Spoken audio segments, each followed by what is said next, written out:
So Sid, tell me about supply and demand.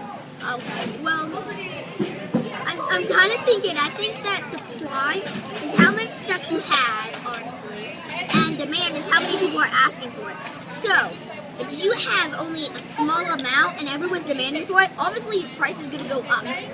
So, if you have a lot of something and the supply is not that, like the demand is not that much, it's going to go down in price. So, like that's supply and demand. And so you have to, when you're like selling something, you have to see, it's hard because you don't want too much of your supplies because you want a lot of people demanding it. Because even if you have less supplies, more people might demand it and you might be able to raise the price. And so it must be really hard to, when you're trying to sell something, know how much you want in your supply. And you need to try to figure out how many people are going to be demanding it. So. What if the price went really high? Would you want to supply a lot or a little if the price is really high?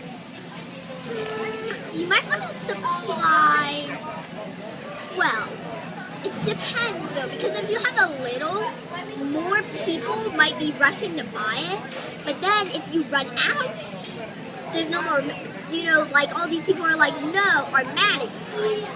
And so if the price is really high, it's kind of hard to decide if you really want a small amount. Well, let me ask you this. If you could make a lot of money selling something, would you want to sell a lot of it or a little bit? I would want to sell a lot of it. So if you had a lot of supplies of it. So if the price is high, do you want to have a lot to sell? Yes, you do.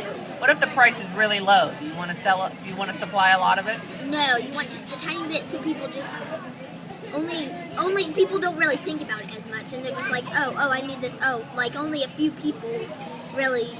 All right. Well, let me tell you this: if you're the demander and the price is really high, are you going to demand a lot of it if the price is high? No, you're not going to want to be like, I don't really know if I want this. Maybe I should go somewhere else. Maybe I want a different brand.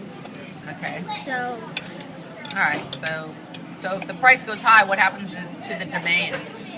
The quantity demanded. Like it decreases a little bit, even though it might be still have like people wanting it. It still might it really might decrease a lot too because it's really high and you're like, I don't really want something that's gonna be so high of a price.